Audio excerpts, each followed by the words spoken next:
L'on associe trop souvent les bactéries à des événements négatifs comme des maladies, des infections. Pourtant, si on prend le temps d'observer ces micro-organismes, ils peuvent être des sources de savoir immenses pour mieux comprendre le vivant. Bonjour Éloi Littner. Bonjour Guillaume Erna. Vous êtes doctorant en génétique à l'Institut Pasteur. Votre thèse s'intitule Diversité, fonction et devenir évolutif des cassettes d'intégration. Bon, autant vous dire que je ne comprends pas vraiment ce titre, c'est normal, c'est de la recherche. D'abord, peut-être nous dire ce qu'est une bactérie. Une bactérie, c'est un être vivant très simple parce qu'il est constitué d'une seule cellule. Généralement, c'est moins d'un micromètre et donc c'est moins d'un millième de millimètre. C'est un être vivant qui est capable d'autoréplication et donc de vivre dans plein d'environnements différents. La différence entre une bactérie et un virus. Alors un virus, à contrario d'une bactérie, il a besoin d'un hôte, typiquement soit une cellule humaine pour les virus qui nous infectent comme le Covid, mais aussi des bactéries. Il y a des virus qui sont spécifiques de ces bactéries, et donc ça a besoin d'un hôte, ça parasite une machinerie cellulaire pour se répliquer. Et alors, vous avez utilisé la génomique pour étudier les bactéries. Qu'est-ce que ça veut dire? La génomique, c'est l'étude de l'ADN des bactéries. C'est-à-dire que moi, je travaille dans la génomique et plus précisément la génomique comparative.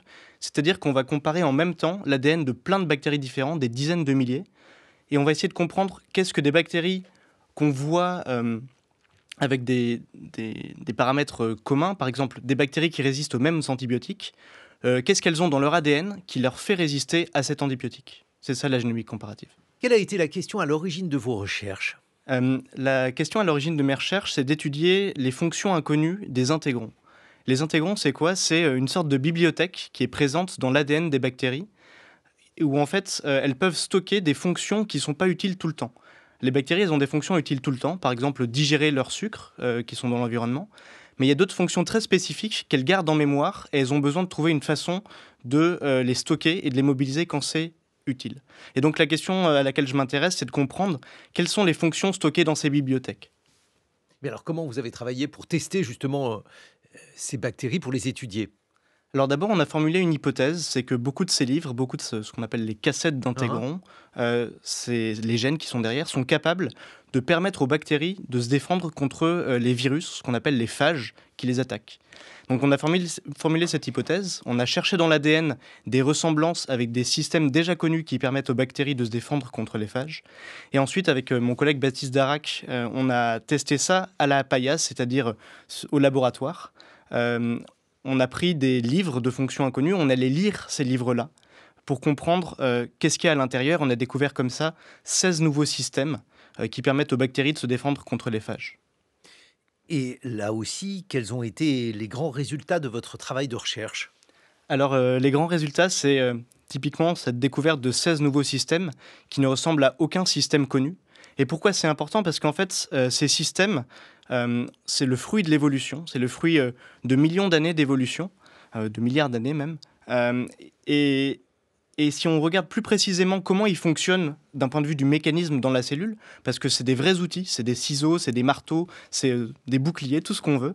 En fait, en comprenant comment la vie a fait émerger ces choses-là dans les bactéries, on peut nous-mêmes s'en inspirer pour des applications technologiques, typiquement pour guérir des maladies génétiques, pour essayer de guérir le cancer, en comprenant, en s'inspirant des trésors qu'il y a dans la nature. Donnez-nous un exemple.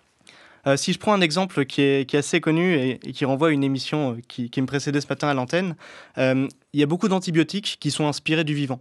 Parce que les bactéries elles-mêmes, elles ont besoin de se défendre contre les autres bactéries. Et donc, elles ont développé des antibiotiques contre les autres bactéries. Et nous, on peut prendre ces Ah oui. antibiotiques et les utiliser pour traiter les humains. Qu'est-ce que ça veut dire justement antibiotiques dans ce cadre-là? Est-ce que donc alors les antibiotiques, on sait que c'est pas automatique, on sait que ça n'agit pas contre les virus. Non, les antibiotiques dans ce cadre-là, si on prend un exemple, par exemple celui de la streptomycine, qui est un antibiotique qui vient d'une bactérie très particulière qu'on trouve dans le sol, elle permet à cette bactérie dans le sol de se défendre contre les congénères qui essaient de l'attaquer. Mhm.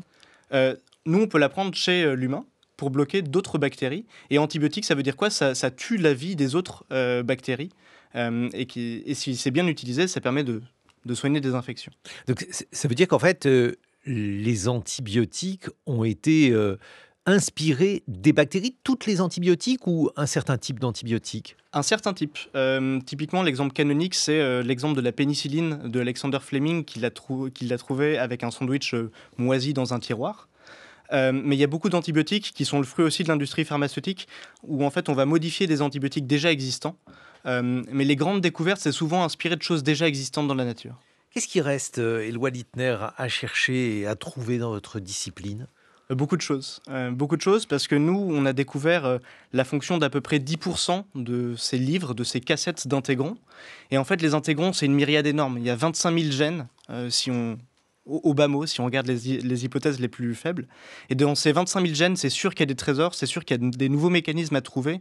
Un autre exemple, c'est celui des ciseaux génétiques, dont on entend pas mal parler, qui, à partir d'un système de défense contre les phages, permettent maintenant de couper très précisément l'ADN des humains, de réparer des maladies génétiques. Et en cherchant ces trésors, moi, c'est ça qui me fascine, en fait, c'est d'aller trouver quelles sont les fonctions cachées et qu'est-ce qu'on peut en faire. Merci beaucoup, Éloi Littner. Je rappelle que vous êtes doctorant en génétique à l'Institut Pasteur. Dans quelques instants, ça sera Alexandra Delbo et elle va nous parler des éoliennes en mer.